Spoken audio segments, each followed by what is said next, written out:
La Guadeloupe. La Guadeloupe. La Guyane. La Guyane. La Réunion. La Martinique. La Martinique. Toute cette terre médusée Médusées dans l'ombre de la France. Pourront-elles de nouveau inspirer leurs habitants ? Peuvent-elles s'ouvrir à l'élaboration d'un devenir pays et d'une présence au monde ? La modernisation de la France passe-t-elle par un assainissement de ses rapports aux pays dits d'outre-mer ? À ces questions, nous répondons oui, mais à une condition. celle de se saisir du politique dans sa dimension noble. Les politiques mises en œuvre depuis la loi dite de départementalisation en 1946 ont remodelé les vieilles colonies françaises en départements, régions, collectivités ou territoires ultramarins. L'intention aurait pu être louable, seulement il n'est jamais aussi simple que cela de transformer des colonies. Qu'est-ce qu'une colonie ? C'est une chose qui surgit d'une trajectoire de conquête et de domination. Son vœu est prédateur et son essence en fait une implacable mécanique mercantile. Toute colonie est d'emblée située, avec tout ce qui l'anime, dans un ailleurs dépourvu de scrupules. Dans cet ailleurs, il n'existe ni civilisation, ni morale, ni droit, ni humanité, ni la moindre attention aux vivants. Nos terres, ainsi frappées de damnation, ont généreusement été sortis de ce non-monde pour accéder à la bienveillance d'une métropole exploitante.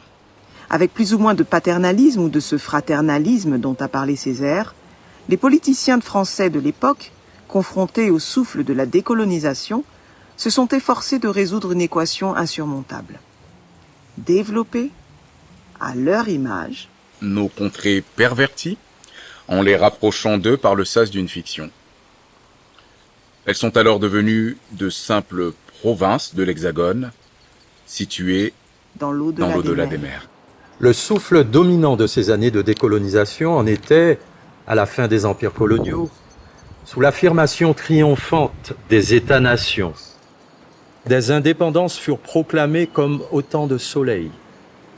Le monde fut ainsi redessiné sous un ensemble de dictatures post-coloniales, de démocraties et de républiques, parfois laïques, quelquefois religieuses, mais toujours, hélas, d'engeance capitaliste. Pour les colonisés de cultures très anciennes, la décolonisation consista à rompre avec la puissance envahissante en retrouvant les racines d'avant son arrivée et en récupérant à l'identique les instances de pouvoir qu'elles se voyaient forcées de déserter.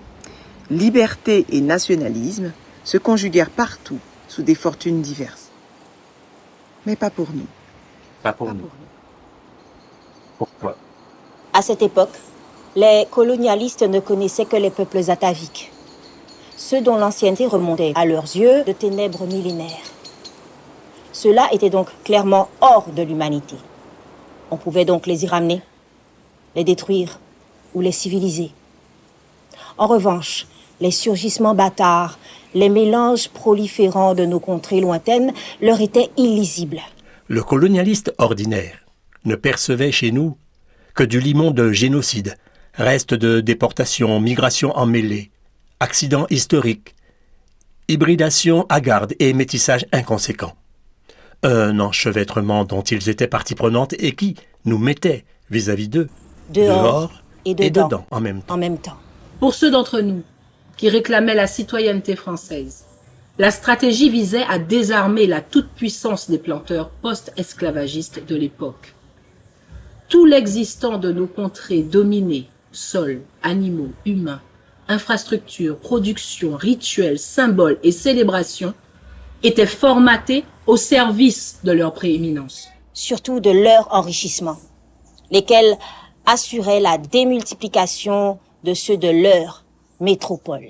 Ces coloniaux voyaient donc d'un mauvais œil toute introduction d'une quelconque législation sociale, tout comme ils refusaient une irruption républicaine qui supposait l'égalité de tous, que l'on soit blanc, noir, mulâtre, indien, hindou, africain ou chinois.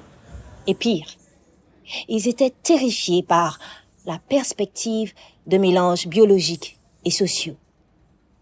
Avant et après la loi de 46, les descendants de colons et d'esclavagistes mettront en œuvre leurs influences considérables pour contrer l'enfer de cette transformation. Dès lors, l'essentiel des forces progressistes de nos terres, mutualistes, communistes, socialistes, entamera une longue guerre de tranchées pour obtenir une citoyenneté qu'il fallait arracher, maille après maille, à la chère métropole. Ce vœu de citoyenneté protectrice était devenu un idéal démesuré. Elle n'était pas seulement biologique, matérielle, culturelle, économique ou sociale.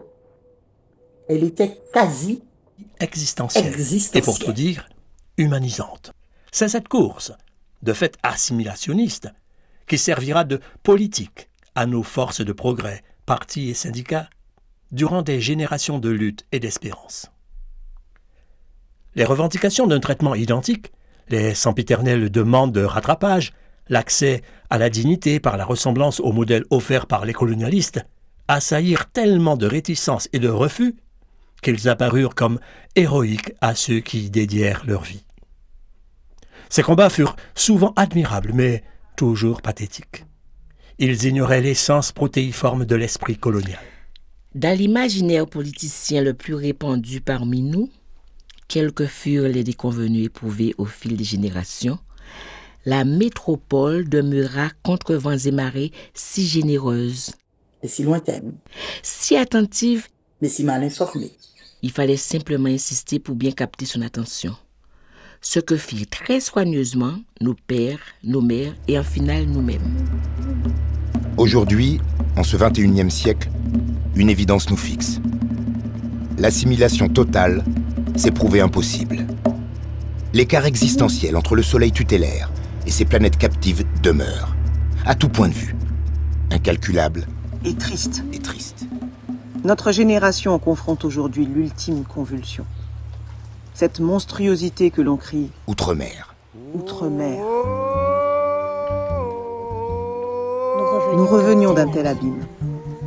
D'un tel abîme qu'il y eut malgré tout, à partir de 1946, ce que les économistes autorisés appellent modernisation et amélioration des conditions sociales. Seulement, dans nos terres hâtivement requalifiées, des forces obscures, tombées de la matrice originelle, sont demeurées actives, souvent d'une sorte identique, malgré des contextes différents, selon que l'on se trouve en Guadeloupe, en Guyane, à la Martinique, à La Réunion, en Nouvelle-Calédonie, Polynésie, à Saint-Pierre-et-Miquelon, Mayotte. Ces forces se sont mélangées et ont très vite fait monstre, en combinant un système et un syndrome que nul ne parvient à défaire. Voyons d'abord ce qui a fait système. Pour en esquisser les dorsales, négligeons les détails et ne distinguons que les forces apparentes. Au cœur de la variété de figures existantes, départements, régions, collectivités spéciales, territoires de toute qualité, on retrouve cette configuration pour le moins infernale. Des pouvoirs locaux sous-ordonnés dans un moule jacobin. Un grand port maritime constituant un col d'étranglement dont le clapet se tient dans le sens des entrées, exerçant une logique de comptoir digne des antiques compagnies coloniales. Une science protéiforme des conteneurs drainant d'un vraisemblable bazar qui repèse des névroses.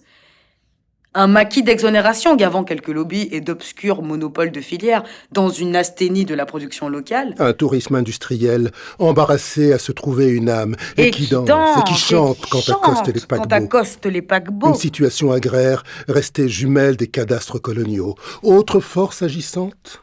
Des perfusions câblées ou moléculaires avec la métropole, déversant une masse de transferts qui assure la gloire économique des mêmes par-dessus la frénésie consumériste du plus grand nombre restant. Une focale unique réglée en loupe sur la seule métropole, laissant le monde et ses défis hors champ. Une dépendance alimentaire extrême, née d'une agriculture de monolithes d'exportation, bourrée de pesticides, ne disposant d'aucune équation commerciale autre que celle de la subvention. Une dépendance énergétique totale. Une dépendance organisationnelle n'ouvrant qu'au mimétisme. Une fiscalité perverse qui entretient l'hyperconsommation pour abonder, à coup d'octroi de mer, le budget indigent des collectivités. Un isolement au cœur des berceaux géographiques, géopolitiques, géostratégiques et même géoéthiques, une activité culturelle errant dans le spectacle, l'animation et le divertissement, le tout sanctifié de militances identitaires, etc., etc.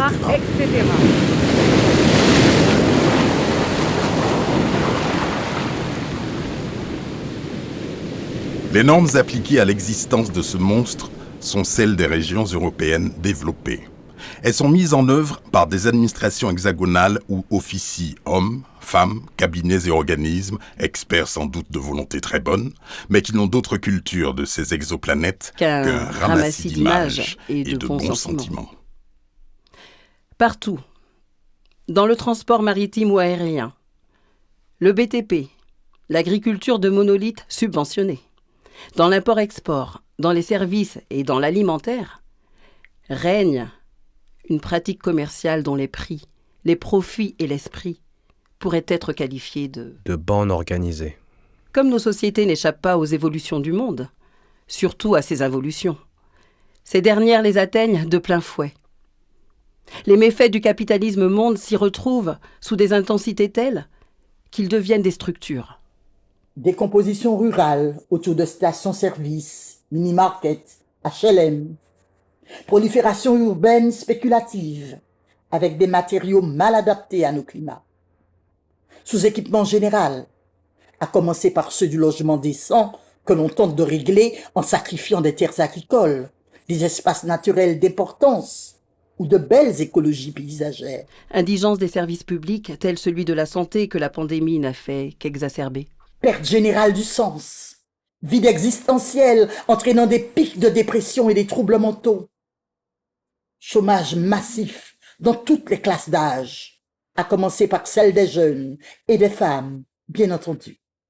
Pauvreté, précarité, misère. Précarité, misère. Et inégalité se décuplant dans une convergence qui pulvérise les normes de l'INSEE. Etc. Etc. Etc. Etc. Le décompte de ces décombres n'est jamais terminé, avait gémi Césaire.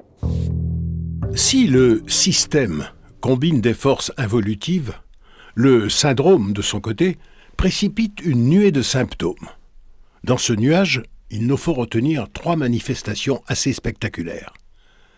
Elles sont nées dans la plantation esclavagiste, passées dans la colonie abolitionniste du crime non réparé, et se sont maintenues dans les mécanismes de la départementalisation. Quelles sont-elles ? Assistanat, dépendance, déresponsabilisation. Voyons le fond de ce cauchemar. Une colonie n'est pas faite pour elle-même, ni pour sa population, ni pour son environnement. Elle est une création veuve au service des intérêts-profits d'une métropole. Son principe, l'extraction prédatrice, frappant sans embâche la nature, les humains, le vivant. Quand, en 1946, ces choses, nos terres, furent officialisés départements ou régions ou encore territoires d'une nation développée, il fallut tout y créer concernant l'intérêt général. Services vraiment publics, structures administratives, équipements de santé, d'éducation, d'hygiène, de transport, de protection sociale, de culture. Tout. Comme la productivité y reposait sur la négation du vivant, encore plus sur celle de la décence et de la dignité humaine, l'irruption des droits sociaux, le débarquement des règles administratives, l'amorce d'un rien de citoyenneté constituèrent l'équivalent d'une bombe. En 1946, donc, avec le peu qui se vit concrètement accordé, l'édifice d'essence coloniale se mit à défaillir. L'aberration fondatrice fut bouleversée. Il fallut, après les avoir indemnisés pour l'abolition de l'esclavage, soutenir d'un côté la reconversion de ceux qui exploitaient ces entraves depuis près de 4 siècles, et de l'autre, stopper l'extrême paupérisation de ceux qui en étaient victimes depuis aussi longtemps. C'est la course. On aménage au gré des urgences et autres catastrophes. On colmate, on écope, on rafistole, on s'efforce de rattraper le terrifiant retard par des mannes publiques, des suremplois municipaux, des nuées de subventions, de primes, de dotations spéciales, des digues de spécificité, des tombereaux d'allocations, de clauses particulières et de zones affranchies, de tout et de n'importe quoi. Une bulle malsaine. Une bulle malsaine se constitua sur la base de transferts publics et d'ordre policier. Elle s'amplifia de décennie en décennie au gré de ce qui nous servait de vie politicienne. Les plans d'intervention se succédèrent à l'envie pour mieux recommencer. Les dépendances à la métropole et les assistanats mis en œuvre par la puissance lointaine devinrent les mamelles inaugurales du progrès, puis les lubrifiants d'un impossible développement, l'horlogerie du fameux rattrapage. L'État-providence que connaissait la France depuis la fin de la Grande Guerre devint chez nous État des dépendances et des assistanats. Enfin, s'emparant du vif de nos imaginaires, ces deux principes, dépendance et assistanat, s'érigèrent en réflexe de la moindre de nos revendications et de toutes les réponses qui leur furent apportées. Mais ce n'est pas tout. La maestria politicienne finit par se résumer à la gestion de ce qui est alloué. La sœur de la gestion n'est autre que la notion de développement. Développement. Parlons-en. Ce n'est rien d'autre qu'un mot brouillard qui s'accommode de tout. De l'absence de projet, des modèles verticaux et de la répétition ronflante des listes de courses et des programmes. Assistanat et dépendance s'accouplèrent dans le lit de la gestion et du développement jusqu'à créer, en l'absence de vrais pouvoirs locaux, un paradigme favorisant la déresponsabilisation collective. Hélas, une déresponsabilisation collective n'a jamais de limite. Elle contamine très vite les actes individuels. Le collectif déresponsabilisé nourrit la déresponsabilisation individuelle, laquelle nourrit à son tour la déresponsabilisation collective. Celle-ci renforce la dépendance et alimente l'assistanat. En Guadeloupe, en Guyane, en Martinique ou à La Réunion, dans tout ce qui se trouve sous ce couvercle appelé Outre-mer, cette logique imparable finit par s'imposer. Elle donna naissance à des pratiques politiciennes dans lesquelles les carrières les plus longues se virent suradaptées aux mécanismes de la gestion. Une gestion dépendante assistée et déresponsabilisée dans les arcanes du développement.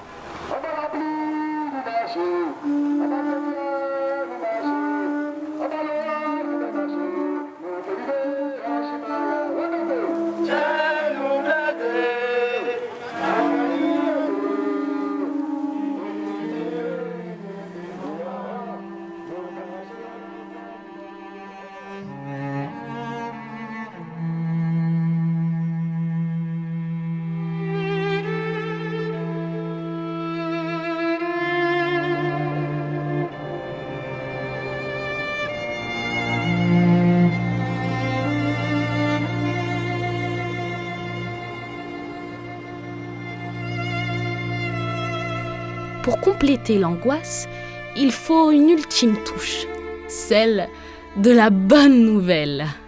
Au moment de toute crise, et finalement jour après jour, la crise étant devenue structurelle, il suffit d'attendre l'avènement de la bonne nouvelle.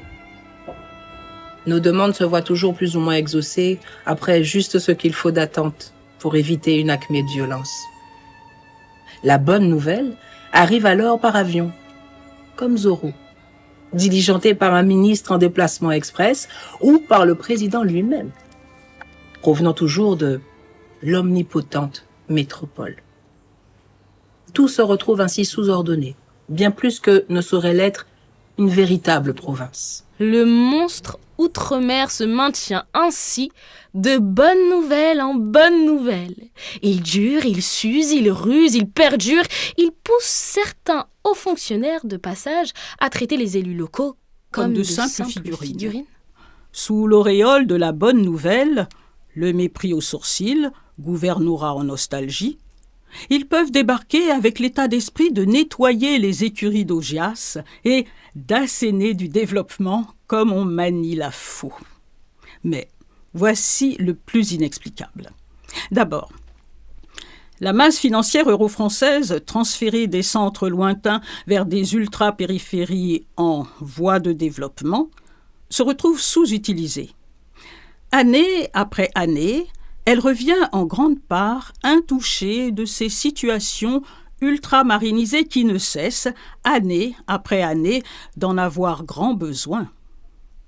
Comment est-ce possible ? Ces contrées ne gisent-elles pas infirmes dans les périphéries du monde ? Leurs infrastructures ne sont-elles pas insuffisantes ? Leurs inégalités ne sont-elles pas un cas d'école ? Où sont les porteurs de projets, les idées, les élans, les initiatives ? Ensuite, la Constitution de 1946 autorise les habilitations législatives qui permettraient des règlements et lois pays ou des aménagements à la marge de telle ou telle disposition. Seulement, nul ne se bouscule autour des articles qui les prévoient. Pourquoi ? La raison principale avancée est en général l'incompétence de nos élus. L'autre argument est celui de l'insuffisance de leurs ingénieries pour affronter le labyrinthe procédurier que réclame l'obtention de ces mannes. Une autre des justifications courantes souligne que les compétences sont consenties sans budgétisation évolutive apte à les abonder. Ces constats deviennent autant de raisons majeures qui confortent la plupart d'entre nous dans le renoncement à toute idée d'une évolution institutionnelle, ou d'un accès plus simple, plus large et plus direct à des possibles, des moyens, des pouvoirs. L'urgence est déjà là. Tout est déjà Il nous là. suffit d'agir. Le colonialisme a bon dos. Ils Ils ne ne font font rien rien des pouvoirs dont des ils pouvoirs disposent dont ils déjà. disposent Ils n'évaluent déjà. nullement Ils leur n'évaluent rôle nullement interne leur de leurs politique, jamais. Soit. Jamais. Mais alors, comment expliquer une telle persistance de ce qui ne va pas ? Comment expliquer la très exacte reproduction du phénomène durant tant de générations et dans autant de contextes politiciens divers ? L'incompétence de nos élus serait-elle génétique ? Le refus de s'emparer d'une compétence ou d'aller conquérir une habilitation serait-il un sortilège qu'aucune alternance n'est parvenue à rompre ? La reproduction infaillible du monstre proviendrait-elle d'une fatalité transcendantale ? De quel exorcisme majeur devrait-elle faire l'objet ? Le statu quo est, jusqu'à maintenant, la seule réponse portée à ces questions.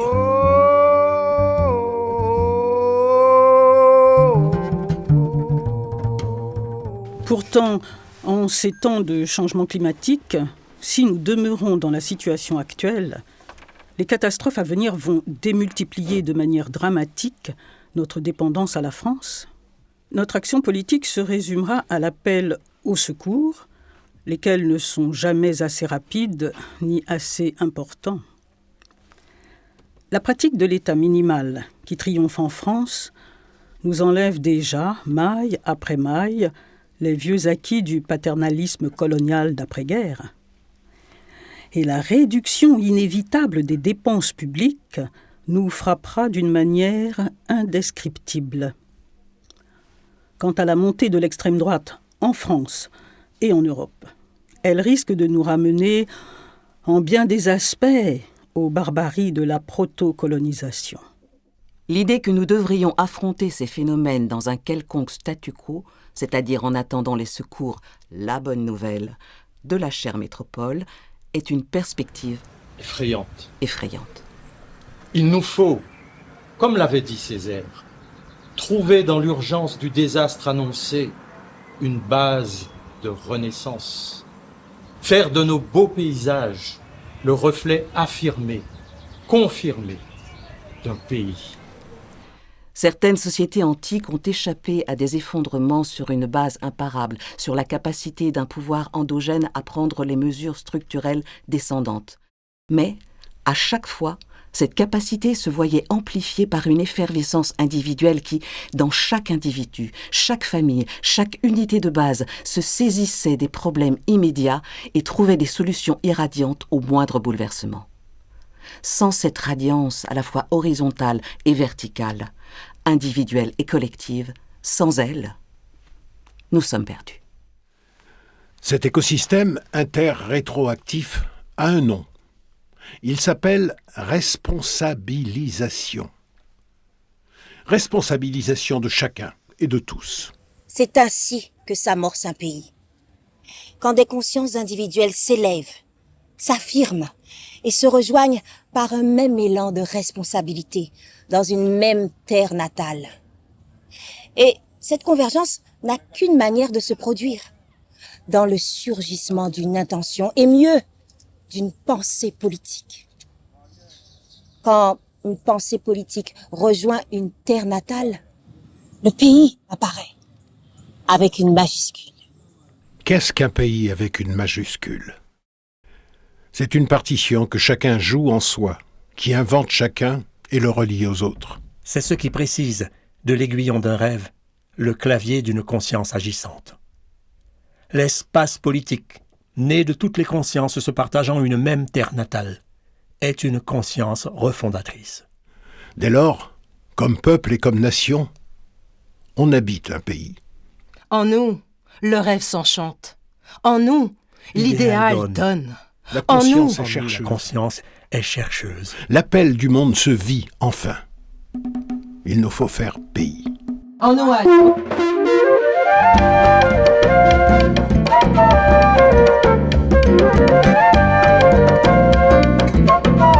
Il nous faut faire pays. Il nous faut faire pays.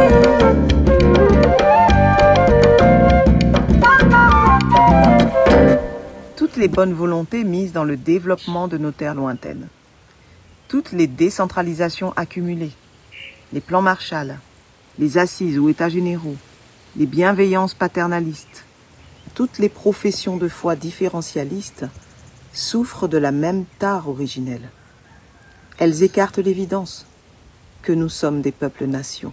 Même si on finance, à grand renfort de primes, une fictive continuité territoriale, ces vieilles colonies ne sont pas assimilables aux provinces hexagonales que régente Paris. La discontinuité n'est pas seulement géographique, elle est biologique, culturelle, historique, mentale, sensitive, sociale et sociétale.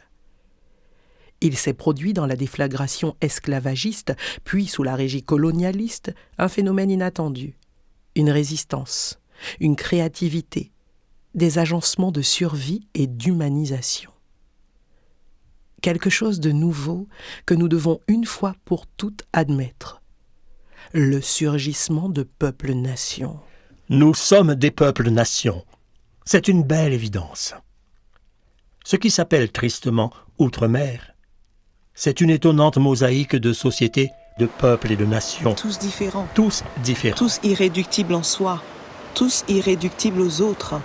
Tous également privés d'une présence agissante dans le monde. Nous sommes des peuples-nations. Nous sommes des peuples-nations. Ce que nous enseigne ce monstre de l'outre-mer français, c'est ceci. Lorsque des peuples-nations sont niés dans leur existence même, qu'ils ne peuvent vivre et proclamer leur singularité au monde par des dispositifs symboliques, hymnes, emblèmes, drapeaux ou autres colifichets de l'actuel imaginaire international, qu'ils ne peuvent vivre et proclamer leur singularité au monde par une agentivité collective réelle et par des structurations culturelles qui problématisent le monde et qui problématisent leur présence dans ce monde, ils sont atteints dans leur créativité même, frappés dans leur dignité de pensée, cisaillés dans leur aptitude à se projeter, leur joie de composer, leur enthousiasme de faire, leur potentialité d'initiative, d'ardeur et d'imagination, leur disposition à expérimenter et à tenter leur chance. Les ailes ne connaissent plus l'envol, le grand désir a disparu, des vies sont mutilées, et le monstre se maintient. Alors nous sommes convaincus de ceci. nous pouvons retrouver la puissance d'exister par la responsabilisation. Aujourd'hui, génération d'une autre époque, d'un autre monde, d'une autre mission, nous savons qu'il n'y a rien à rattraper et rien à développer, que la frappe coloniale, malgré ses persistances, ne saurait excuser l'entièreté de nos renoncements, que la course vers la dynamisation de nos capacités individuelles et collectives ne saurait prospérer en dehors de nous-mêmes, de nos génies laissés désaffectés. Il n'y a pas de chemin en dehors de nous, et nul autre que nous-mêmes ne saurait nous élever aux dignités de la pensée et de l'action.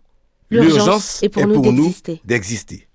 Responsabilisons-nous, aurait frappé ici les répondeurs. M'a commandé les répondeurs, m'a dit en fois, on nous prend responsabilité, nous. Responsabilisons-nous. Ce que la responsabilisation apporte aux habilitations, aux compétences et aux pouvoirs dits locaux, ce n'est rien d'autre que l'élaboration d'une autorité intérieure. C'est l'autorité intérieure seule qui, en se projetant, déclenche l'infini des possibles. L'habilitation seule, la compétence seule, le pouvoir seul, les déversements budgétaires d'aides et de secours sont des calebasses fêlées sans l'esprit de responsabilité que confère l'autorité, laquelle se voit amplifiée par l'esprit de responsabilité. Ce n'est donc pas une mécanique administrative, ni un programme politicien, encore moins une recette juridique ou statutaire. C'est avant tout le déploiement d'un écosystème d'attitudes et de changements divers, du plus simple au plus fondamental, du plus individuel au plus tissé du collectif, du plus intime au plus circulaire, du plus compact au plus aérien et céleste. Responsabilisons-nous. La responsabilisation, c'est d'abord une capacité à réflexion collective. Il est précieux que dans les temps qui viennent, en marge des congrès que mèneront nos élus, des ateliers d'échange et discussion, d'analyse et de lancers prospectives s'ouvrent comme des fleurs de rasier, interrogent, supposent, extrapolent, fassent papillon jaune autour de cette donnée. Responsabilisons-nous. Les forces contraires à la dépendance, à l'assistanat et à la déresponsabilisation sont déjà là, puissantes, dans nos traditions comme dans notre vie contemporaine. Compétence, sagesse, intelligence, débrouillardise, solidarité vieille, entraide ancienne, mutualisation historique, diversité génétique, appartenance multiple, caribéanité marronne, imaginaire mosaïque, don de soi, surdiplômé, innovation débrouillarde, polyactivité, désir secret, envie de reconnaissance, attente chagrine d'un rêve, espoir caché dessous les feuilles flétries d'un idéal. Tout est là, en nous et parmi nous, le plus souvent déshabités. Ces forces ne demandent que leur actualisation, même leur émancipation. Responsabilisons-nous. Pour nous dynamiser nous-mêmes, lancer un double 5 de grain D dans le Serbie du monde, nous avons les capacités qu'il faut. Ce que nous sentons, ce que nous pressentons de nous-mêmes, que nous voulons, espérons, devinons, il n'est d'autre choix que de collectivement le penser. Comme dirait la langue créole, le calculer. Se poser la question de son propre accomplissement dans sa famille, dans son quartier, dans sa commune, dans sa région et dans le monde. Se sentir concerné, responsable de tout cela. C'est le début d'un foyer monté qui sera général. Responsabilisons-nous. S'interroger sur la responsabilisation est déjà l'amorce de la responsabilisation. Une vaste parolaille sur cette notion doit s'engager dans nos sociétés. Que les imaginations et les imaginaires accèdent aux fécondités de la danse calenda. Les forces systémiques et psychiques du monstre ont éliminé l'essence du politique. La pensée désirante de soi dans la pensée désirante du monde. La perception de sa propre culture offerte comme désirante dans les devenirs désirants des cultures du monde. L'audace désirante d'aborder à des rives sans atlas. où du désir s'invente. L'urgence pour nous est de retrouver cette essence, de la penser, de la vouloir, d'entrer alors de belle manière en politique. Responsabilisons-nous. Responsabilisons-nous. La responsabilité sociale mise en œuvre en commun est indissociable de la responsabilité exercée dans l'intime. Responsabilisons-nous. Responsable en soi, chacun sera nécessairement plus solidaire, plus innovant, plus réactif, plus inventif, mieux conscient de la complexité des choses, plus gourmand de l'esprit de science et de la tolérance. Responsabilisons-nous. La créativité de chacun nourrit celle de tous et ne laisse aucune place aux violences et aux ressentiments qu'engendrent les impuissances acquises ou les échecs trop installés. Responsabilisons-nous. Responsabilisons-nous. La responsabilisation est pour nous le cœur du politique. Dans le système des plantations esclavagistes, le cœur du politique était l'abolition de l'esclavage ou son renversement. En Afrique du Sud, le cœur du politique, assumé par Nelson Mandela, n'était pas le chômage des jeunes noirs ou leur difficulté d'accès à des formations, mais bien l'apartheid lui-même. La poésie de Césaire ne s'est pas attardée sur les misères des mornes ou l'enfer des quartiers populaires, chose qu'il traitait au quotidien de sa besogne de mer. Ces armes miraculeuses ont ciblé, en revanche, le colonialisme en son principe et la domination occidentale en son assise. Responsabilisons-nous. Pour Fanon, le cœur du politique, au-delà du colonialisme et des damnations du capitalisme, au-delà de la domination occidentale, était une idée de l'homme dont il fallait assumer l'émancipation vraie, horizon radical, jamais atteinte jusqu'à maintenant. Pour Glissant, le cœur du politique était le monde. Le monde mutait tout monde. Le monde comme vortex de relations intenses dont il fallait habiter le chaos. Tous ces cœurs du politique palpitent en nous, éclairent dans notre mission d'à présent. Ce que nous pouvons appeler notre pensée politique commence à cette exacte place, au cœur d'une infinie constellation de cœurs. Responsabilisons-nous. Cette notion de responsabilisation concerne le monde entier. Elle est valable pour tous. Elle fixe tous ces peuples d'aujourd'hui, peuples composés d'individus abîmés d'une manière ou d'une autre par le colo-capitalisme. La responsabilisation doit leur permettre de retrouver quelque chose d'essentiel. Le grand désir. Cet élan sans compétition, sans profit, qui naît du vivre goûtant son propre dépassement, qui pousse au plus élevé de soi, dans une exigence émue de l'autre, ému de la planète, ému activement du vivant, ému de l'énigme stimulante du cosmos. Responsabilisons-nous. Chaque rêve partagé avec d'autres devient un nous. Chaque idéal désiré avec d'autres devient un nous. Chaque désir qui touche à un autre désir devient un nous. Le grand désir. Nous habiterons une constellation inépuisable de nous. Les nous se relieront entre eux et nous mettront en relation avec tout ce qui se verra éclairé par nos consciences individuelles. La responsabilité se fait culturelle, se fait sociale, se fait écologique, se fait économique. S'ouvre à toutes les urgences et à tous les essentiels. Responsabilisons-nous. L'esprit de responsabilité modifiera notre tissu économique. Il favorisera dans nos pays une économie plus solidaire, plus respectueuse du vivant et de la planète, mieux installée dans les chances que préserve une véritable démocratie. Elle trouvera des extensions saines dans les exigences de l'écologique, du numérique et dans les possibilités impensables du cosmos.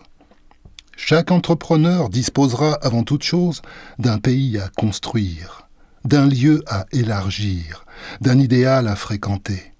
Responsabilisons-nous. Il nous faut tout recommencer. Responsabilisons-nous. Être responsable, c'est tout lier, tout relier, tout relayer, tout relater. Le soi s'ouvre au non-soi. L'humain au non-humain. Au non-humain. Responsabilisons-nous.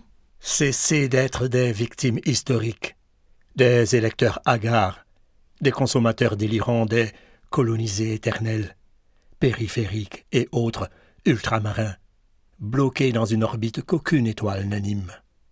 Revenir à soi par le plus large. Par le plus large. Aller au large par les beautés de soi, se faire étoile. Voilà les amorces d'une urgence très précieuse, celle qui n'est qu'essentielle. Responsabilisons-nous. Responsabilisons-nous. Innombrables seront ceux qui vont invoquer l'indépendance de manière fondamentaliste ou se raidir dans la réclamation d'une autonomie pure et dure. Mais cela reviendrait à nous écarter des réalités de notre actuel imaginaire où ces notions fonctionnent encore comme des repoussoirs ou des refuges stériles. Ces attitudes deviennent des renoncements qui ne se confessent pas. En revanche, recourir à la responsabilisation peut rassembler les ferveurs que ces postures stériles abandonnent à elles-mêmes, apaiser les craintes, ouvrir à la pensée, favoriser l'aventure de l'action, remettre en branle un grand désir individuel collectif. Le grand désir. Responsabilisons-nous. 3 urgences apparaissent dans cette notion de responsabilisation. Une urgence politique, que chacun pense, agisse, se dégage de la responsabilisation passive, se pose en créateur du monde, en désirant de son pays et de lui-même. Installer ainsi une force politique nouvelle et d'actives espérances. Une urgence symbolique, donner un pays à bâtir, et donc recréer un espace de projection collective individuelle. Enfin, une urgence poétique et culturelle, fréquenter ce que pourrait être un imaginaire de la relation, développer des expériences esthétiques et artistiques qui donnent capacité à percevoir le monde, à se voir dans le monde, à voir le monde en nous, avec l'esprit de science, inspiré par les ressources que constituent nos histoires, nos mémoires, nos traditions, nos savoir-être et savoir-faire. Responsabilisons-nous. Nos politiques publiques ne devront plus alimenter aucune dépendance à quoi que ce soit. Aucune manière d'assistanat, aucune maille de déresponsabilisation sur quelque sujet que ce soit. Elles devront s'aligner sur ce principe très simple. Que nous soyons en première ligne sur tous les problèmes, urgences et perspectives qui nous concernent douvent, prend tout partout. Quant au domaine régalien, une co-responsabilité avec la puissance partagée doit se voir contrôlée. Responsabilisons-nous. Déclaration. Nous. De la Guadeloupe. De la Guadeloupe. De la Guyane. De la Guyane. De la Martinique. De la Martinique. De la Réunion. De la Réunion. Acteurs d'associations ou d'organisations non étatiques. Membres de la société civile. Professionnels de l'éducation, de la santé, de la recherche, de l'information, de la prospective, de la coopération internationale. Pratiquants du travail social. Des arts, des lettres, du numérique, de la culture. Considérons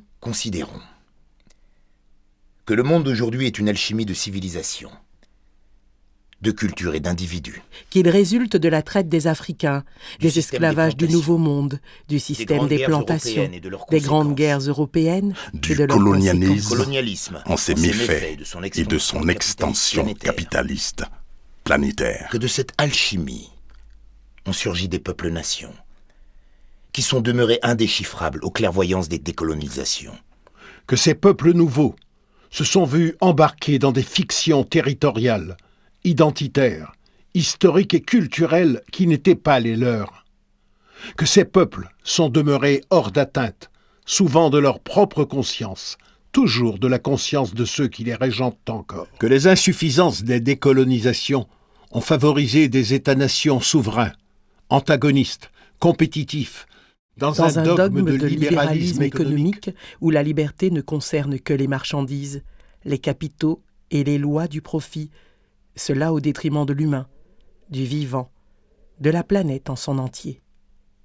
Que ce monde n'est pas le nôtre. Malgré tout, des échanges ont pu se faire, des contacts survenir, des individuations tisser des liens d'alliance et d'éthique enchantée qui font qu'un monde d'interdépendance est désormais à la portée de nos ferveurs, et qu'il convient dans une jouvence de nos imaginaires de le nommer, le désirer, et d'agir vers lui. Que cet autre monde est bien commun de tous. Dans cette perspective, nous déclarons que dans nos terres vivent des peuples-nations. que nous les voyons comme des entités géographiques, culturelles, biologiques, sociales, identitaires, symboliques, disposant chacune d'un imaginaire irréductible à aucun autre. Que ces entités précieuses, pour tous, ont droit, dans l'intérêt du commun souhaité, à l'exercice de toute leur potentialité, à la pleine aisance dans leur propre devenir. Qu'ils se doivent d'être reconnus en tant que tels, accompagnés en tant que tels dans la résolution de leurs terribles histoires, et qu'ils doivent pouvoir exercer, même en l'absence d'expression étatique, l'esprit de responsabilité qu'exige une présence digne et créative en face de leurs propres défis et des défis de cette époque. Que nos peuples ne sont situés dans pièce-calté périphérie, mais qu'ils sont tous en position plénière, dressés au cœur de leur vision du monde, dans le rhizome des solidarités et des alliances et des actions futures que cette dernière leur permettra. Qu'à ce titre, les termes outre-mer, métropole, zone périphérique ou ultra-périphérique nous sont d'ores et déjà irrecevables, offusquants. Nous déclarons que les démocraties modernes, les républiques saines, doivent s'inscrire dans un monde d'interdépendance, respectueux du devenir imprévisible des différences et des diversités. Qu'elles doivent se sentir responsables de leurs rencontres et de la dignité de leurs aménagements. Que ces démocraties et républiques doivent s'accorder à leurs évidences transculturelles intimes et s'unir sans trembler aux richesses relationnelles que leurs histoires leur ont offertes. Qu'aucune d'entre elles ne saurait donc décemment se déclarer une ou se penser indivisible. Qu'aucun peuple-nation, encore dépourvu d'expression étatique, ne saurait être maintenu dans des dispositifs qui limitent les capacités de sa présence au monde, et que toute disposition symbolique, culturelle, sociale, économique et juridique doivent être prises en vue d'une refondation équitable de son rapport à toute puissance décisionnelle. Dans cette perspective, nous déclarons encore que les solidarités nouées par les ombres et lumières de nos histoires partagées devront être assainies et par là même solidement renforcées.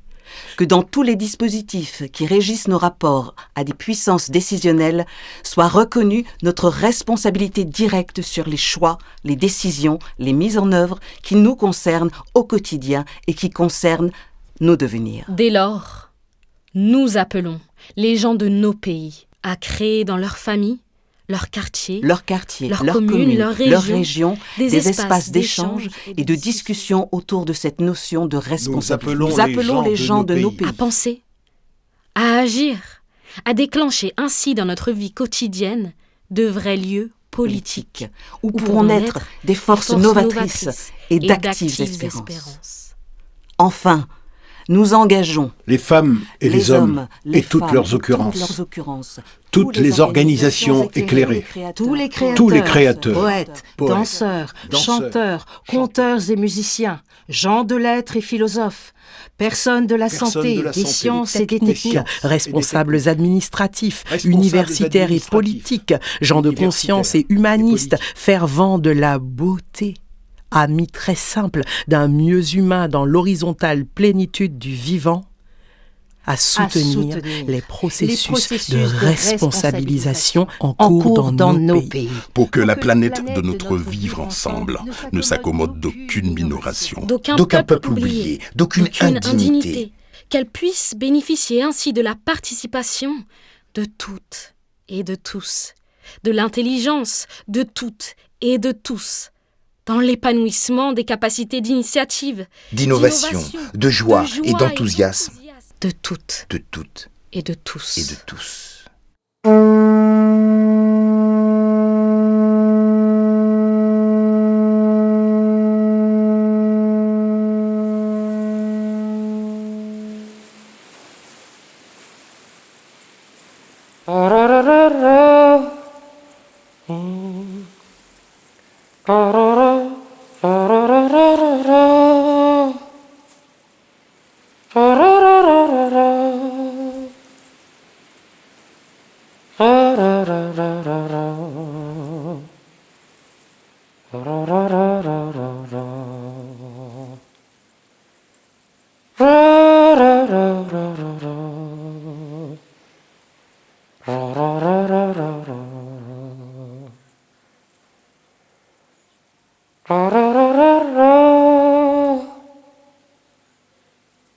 Ra